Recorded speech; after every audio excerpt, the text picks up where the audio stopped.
Hi there everybody, and welcome to an update about my specialised Sirrus X Carbon Comp. Is it still my number one bike? Have I made any modifications to it? Have I had any technical problems with it? And is it still looking good? All this and more in my riding review. Well, what an incredible year it's been. This is my fantastic specialised Sirrus X Carbon Comp, and I thought I'd try and make an action video for you to enjoy to go alongside my kitchen review that I did last time. Now, if you're not aware, this is a hybrid bike par excellence. It weighs just 10 kilos, carbon frame. It's got the fantastic SRAM gear system, discs all round.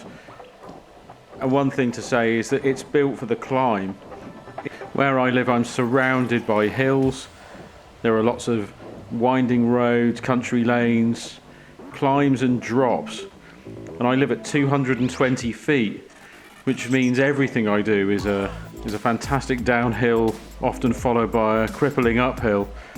But it's this that made me ditch the road bike, and I got very sick of the crunch position over the handlebars and the fiddling with gears all the time and the inadequate first gear to get up some pretty super steep ascents that we get round here. So this bike made perfect sense to me, and I have to say, a year later I'm still enjoying it like you wouldn't believe. Now, one thing I have noticed about it is that the handling can be a little bit twitchy. I think you call it oversteer, where you go and try to take a corner and then come in way too aggressively, way too tight. But I think that overall I'm getting used to it now and getting used to predicting what's about to happen. Now, I've shot this on a new acquisition, a GoPro Hero 7.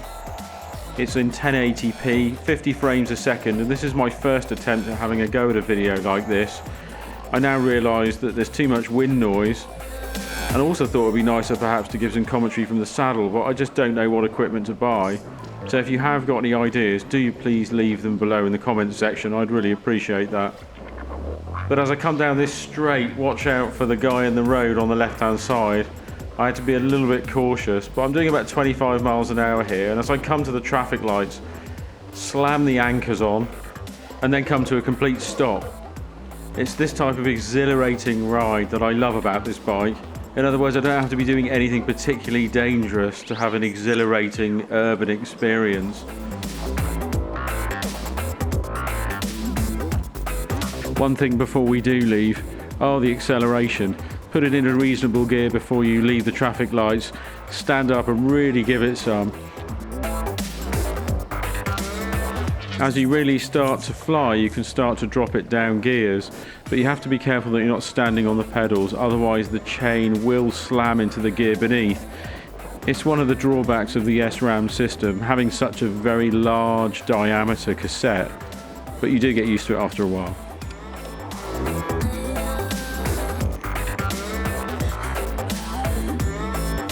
One thing I didn't want to leave out of this update is the Future Shock stem.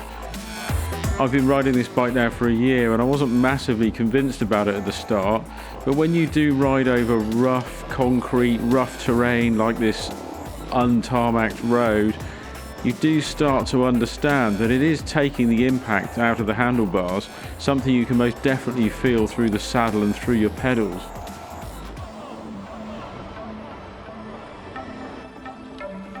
Well, it handles just as well on tracks as it does in the urban environment. The only thing I've really ridden to compare this is my own orange aluminium O, a vintage mountain bike from 1991. I've had middle-aged bike techs drooling over the components of it. But one thing I've noticed from going over to a carbon fibre frame is that the ride is a bit rougher. With the tyres at 80-90 psi, you certainly do feel as though you're on a bit of a bone shaker, so it is nice to get back on the tarmac.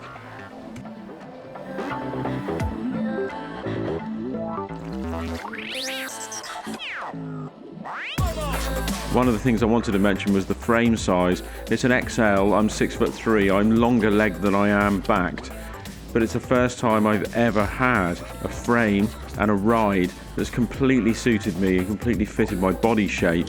You'll notice from the orange aluminium O pictures that I showed you, the saddle was jacked right up because they never used to make frames that were the right size for leg length.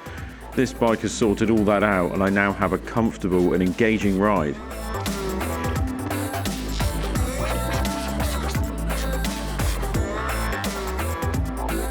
Heading over to the Specialized website, I went to look up some more specs on the Sirrus X and found that it was actually out of stock.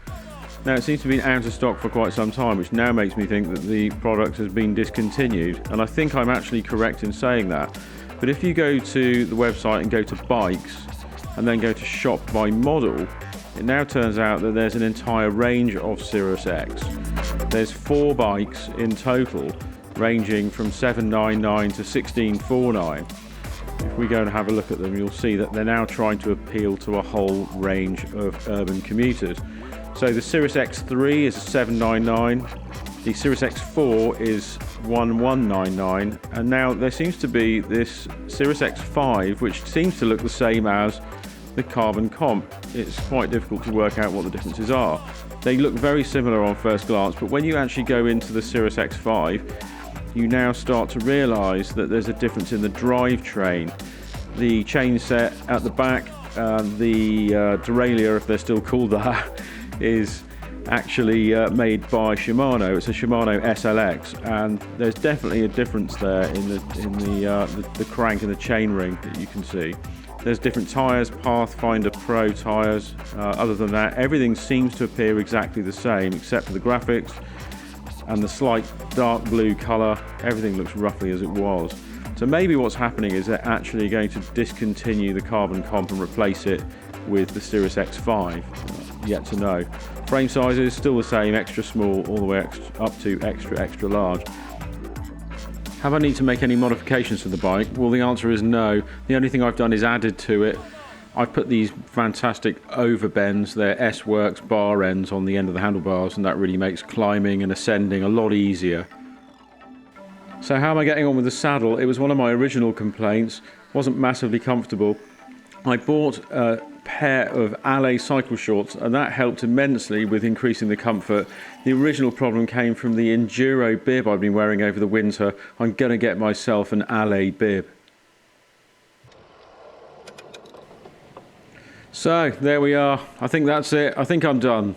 I do hope you enjoyed this update on the Sirrus X Carbon Comp, and I do hope you decide to buy one in the near future and enjoy your riding as much as I have over the last 12 months.